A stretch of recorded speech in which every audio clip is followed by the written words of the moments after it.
Kerala government nurses union 37ാമത് ജില്ലാ സമ്മേളനം സംഘടിപ്പിച്ചു.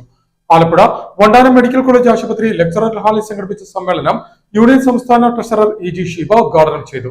യൂണിയൻ ആലപ്പുഴ ജില്ലാ പ്രസിഡന്റ് ജോസ്മി ജോർജ് സമ്മേളനത്തിൽ അധ്യക്ഷയായി. കേരള ഗവൺമെന്റ് നഴ്സസ് യൂണിയൻ 37ാമത് ആലപ്പുഴ ജില്ലാ സമ്മേളനം നടന്നു.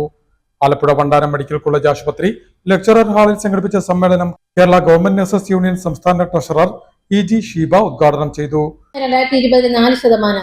2020 4%, അങ്ങനെ ഇത്രയും കുടിശ്ശിക നമ്മുടെ പ്രോവിഡന്റ് ഫണ്ടിൽ ലോക്ക് ചെയ്ത് വെച്ചിരിക്കുകയാണ്.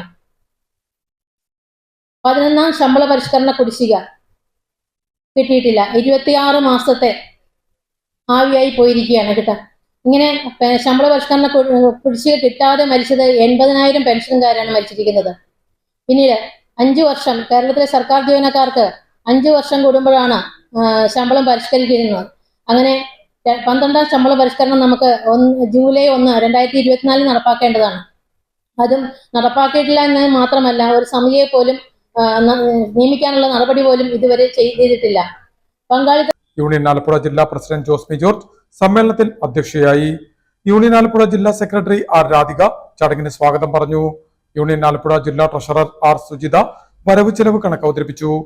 NGOA മുൻ ജില്ലാ പ്രസിഡന്റ് NS സന്തോഷ്, ഗ്രാമപഞ്ചായത്ത് അംഗം UM കബീർ, നഴ്സസ് യൂണിയൻ സംസ്ഥാന സെക്രട്ടറി CK അമ്പിളി, യൂണിയൻ സംസ്ഥാന കമ്മിറ്റി അംഗം KK Mary, block Congress general secretary Nisar Vellappally, union branch president Anas Yaseen, branch secretary V Rajan എന്നിവർ സംസാരിച്ചു. ഉദ്ഘാടന യോഗത്തെ തുടർന്ന് പുതിയ അംഗങ്ങളെയും യൂണിയൻ അംഗങ്ങളുടെ മക്കളിൽ SSLC+2 പരീക്ഷകളിൽ ഉന്നത വിജയം കൈവരിച്ച കുട്ടികളെയും ആദരിച്ചു.